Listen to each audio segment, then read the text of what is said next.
안녕하세요. 리엠파트너스 이승재 변호사입니다. 안녕하세요. 엄민지 변호사입니다. 얼마 전 신변 보호 중인 사건의 피해자의 주소를 흥신소를 통해서 알아내서 피해자의 가족 한 명을 살해하고 한 명을 중태에 빠지게 한 이석준 씨의 신상이 공개됐습니다. 사실 이런 흉악 범죄도 흉악 범죄지만 이런 범행에 결정적인 역할을 한 흥신소에 대해서도 많은 분들이 분노를 하고 있는데요. 이 흥신소 운영자를 처벌할 수 없을까요? 이번 영상을 통해서 알아보겠습니다. 헤어진 여자친구 집을 찾아가 그 가족을 향해 흉기를 휘두른 20대 이석준 씨가 구속되고 결국 신상 공개되었습니다.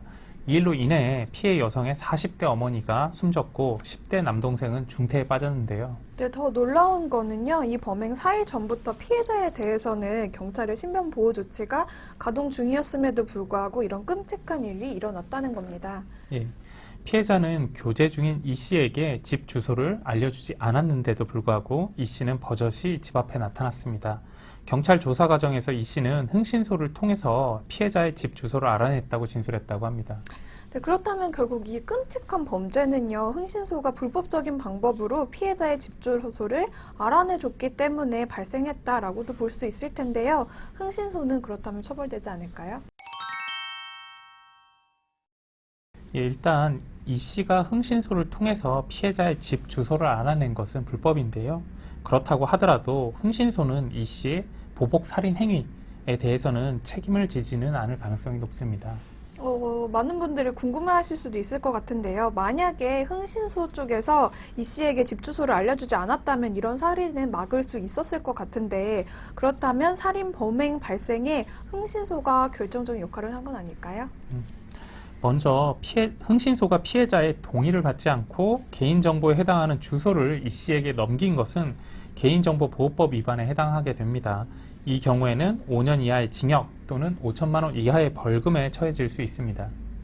네, 하지만요, 흥신소가 피해자의 집 주소를 이 씨가 피해자를 죽일 것이라는 것을 알면서 넘겨준 것이라는 분명한 증거가 있는 게 아니라면 개인정보보호법으로 처벌받을 수는 있지만, 예를 들어 살인죄의 공범이나 방조범으로는 처벌받기 어렵다는 말씀이 아닌가요? 네, 바로 그렇습니다. 사실 흥신소를 통해 알아낸 정보들이 좋은 의도로 쓰이기는 쉽지 않겠죠.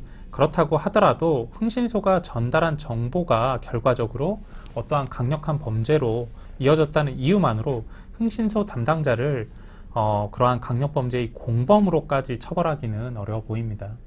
네, 그런데 사실 말씀하신 것처럼 흥신소에서 자신들이 알려주는 정보가 좋은 데 쓰일 거다라고 예상하지는 않을 거잖아요.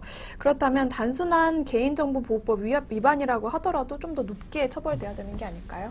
예, 사실 이런 경우에는 일반적인 개인정보보호법 위반 사례보다는 중하게 처벌되지만 일반적인 법 감정에 비해서는 그 처벌 수위가 약한 것은 사실입니다. 하지만 이번 사건은 사건의 중대성을 고려해서 흥신소 운영자도 구속되었는데요. 흥신소가 이러한 사건 외에 주소를 알려준 탓에 피해자가 납치, 성폭행을 당한 사건에서 법원은 흥신소 운영자인 A씨에게 징역 1년에 집행유예 3년을 선고한 사례가 있습니다. 그런데 이때에도 적용된 법조는 이제 성폭행의 공범이라든가 이런 게 아니라 개인정보보호법 위반인가요? 예, 그렇습니다.